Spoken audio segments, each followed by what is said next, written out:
Hello, Jeff Cowan here from Jeff Cowan's ProTalk. Thank you for watching and listening. Today I'm going to deliver to you a message that I think you really need to hear. This is not the normal type of message that I send out, and it is several minutes longer than my normal message, but it's a very important message, and I strongly encourage you to watch it to the end. So with that, here's the message. You know, a recession is coming. I don't like talking gloom and doom. On a personal level, I work very hard to be upbeat, to see the positives, and to stay focused on what is good. Now that said, as a person running a business, I have to research business indicators to help me predict what the future economy is likely to be. You know, like the captain sailing turbulent waters, I have to make plans to prepare for the future appropriately. Currently, the signs are showing stormy seas ahead. Our economic future is not going to be smooth sailing. Now, in order to successfully navigate, the captains of the vessels are going to have to make the proper adjustments in order to weather the storm. The following is some information that supports my predictions and hopefully provides you with a map to help you steer away and clear of the troubled waters.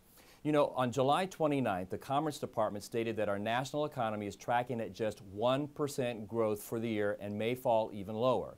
Now, this means that the average American consumer has little faith in their financial future. In the United States, we have record debt. Depending on who is elected president and what the immediate actions are taken by that president toward the economy, the economic bubble that is there will either be managed down or left to pop. Americans are smart, and they know that continuing to ignore it will only lead to hard times. And speaking of the presidential race, historically the economy almost always slows right before an election. It does not pick up again until at least 2 months after the new president takes office. Now, this is also directed by what the new president does or does not do. Now, although the stock markets are doing well and big business is doing well, the average American is not. Their wages are stagnating and their ability to save has been greatly reduced, and in some cases is non-existent. The Wall Street Journal recently reported that most corporations are currently not investing in the future, but rather are taking much of their profits out of their companies as soon as possible. This means they do not have faith in the immediate future of our economy. Now, take a look at the automotive industry. In the automotive industry, most are predicting that we're going to have a year that nearly matches auto sales from the record year we experienced in 2015.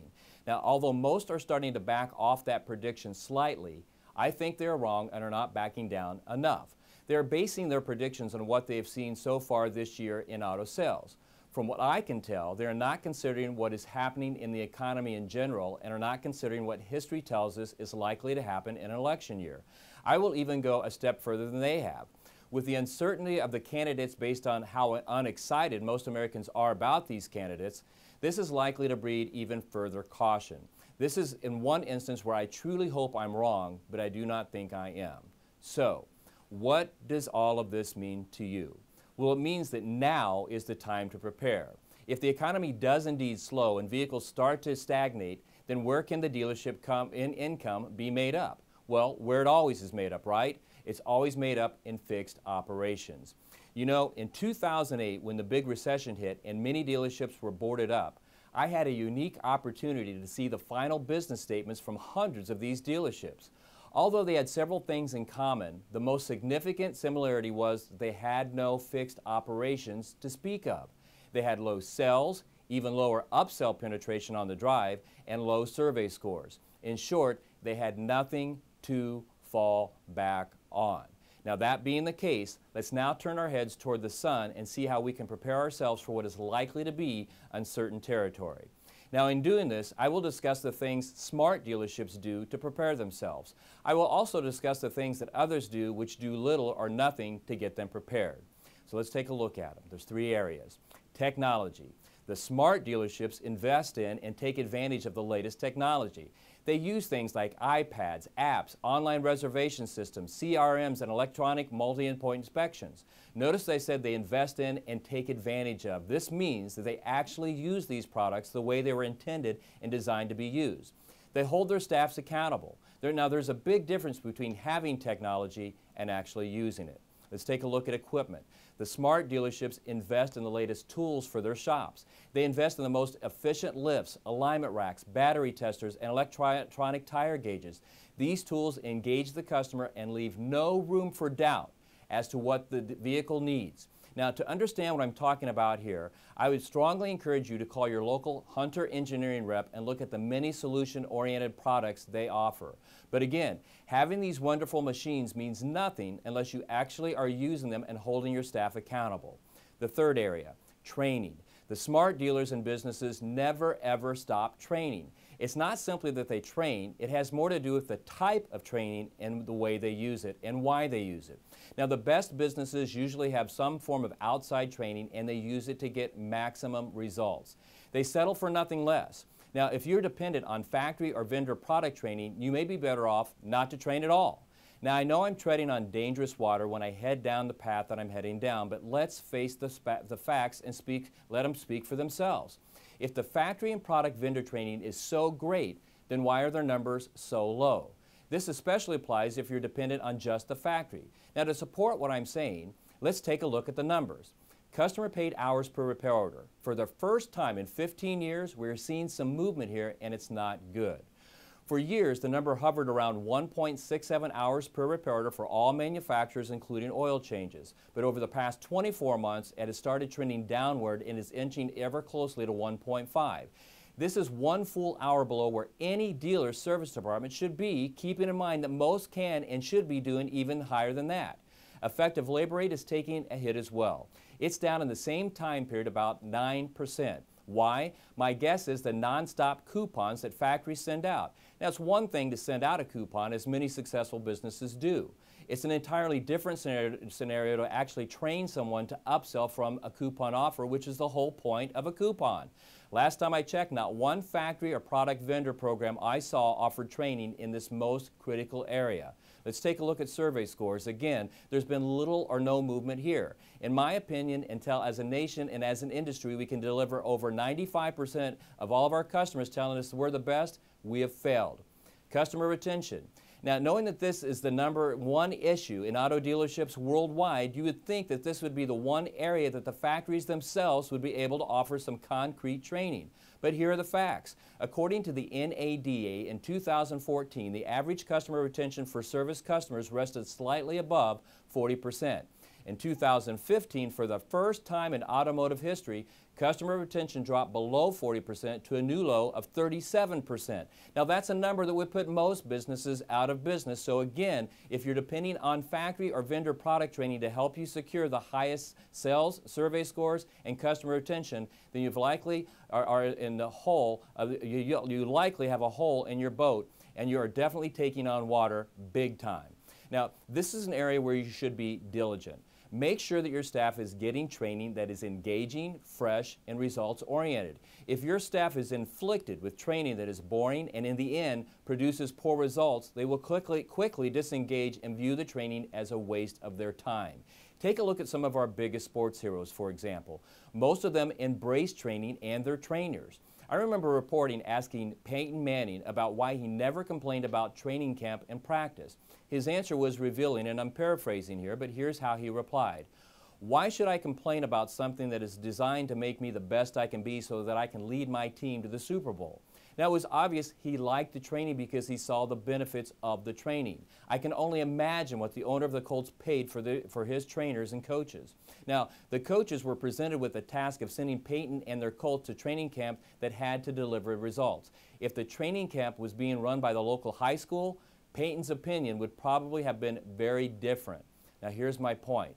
My point is that if your training is getting results, your people will recognize it and commit to the training. If not, they will quickly lose interest not only in that training, but all training. This is an area where you'll be smart to step away from the run-of-the-mill factory and vendor product training and invest in quality training that your whole organization can get behind. Now, I know that the factory will tell you if they have success stories, and they may have, but you cannot hide the facts. And the facts are that with their training, the numbers have fallen backwards on a national level. Facts are facts, and numbers do not lie. So, where should your numbers be? Well, customer paid hours should be at least 2.5 hours per customer paid repair order, including oil changes, and probably higher. Customer retention should be above 85%. Survey scores should report that at least 92% of your customers are willing to give you a perfect score. You should also have an effective labor rate of at least 85% of your door rate. Now, do not let your employees tell you otherwise. If they are not getting you these kinds of numbers, it's clear that they either do not know how to get them, do not believe they can get them, or simply do not have the time to develop real process that will help you get those numbers. If you approach them with the idea of going to a fixed operations expert outside your business to help you and they tell you they can do it without outside help, take the challenge. Give them no more than 45 days to get at least the sales goals I've listed above. If they get those numbers, you've just saved yourself having to make an investment with an outside firm. If they don't deliver the numbers in that time frame, they never will. I do believe there is a recession coming in the fourth quarter of this year that will likely last to at least the end of the second quarter of next year, if not longer. Now, most economists agree with me. We also agree that it will not be nearly as bad as the one in 2008, but make no mistake, there will be one. Prepare yourself. Get the technology, get the equipment, and especially get the training. As an industry, we are pretty good at accomplishing the first two. It's the training that will make the difference. You can give your people all the tools, technology, and equipment in the world, but if they do not know how to communicate the value of those tools to the customer in a way that results in maximum sales, maximum survey scores, and maximum customer retention, it will be for nothing. Training is the missing link.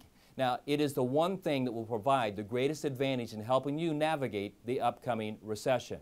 Training will make the difference in whether or not you protect your dealership and your customers. It will give you the competitive edge and will allow you to prosper rather than to simply fall into survival mode and barely get by, as so many did in the last recession. Now, in closing, I can tell you this. I've expanded in a big way into the aftermarket service center business. I can tell you that the aftermarket segment gets it. You can liken it to steering a sailboat through rough seas. Like a captain, managers are diligently training their crew nearly nonstop in order to stay the course. They're taking the necessary steps and precautions. Now, while we were crying as an industry about how our customer retention dropped several percentage points to 37%, they were celebrating the fact that they were up to 63% customer retention. They're doing everything in their power to drive that number even higher. They know that it was their people that make the difference, not the tools and equipment. Now, the sailboat may be a beauty, but without the proper handling in a storm, it will succumb to the sea. Now is the time to act. Start by preparing today, and you will actually grow your business through the next recession. Don't act, and you may have to sell your boat, or worse yet, you may just sink. Hey, thank you for watching this and listening. My name is Jeff Cowan from Jeff Cowan's ProTalk. Please take these words of advice and act today.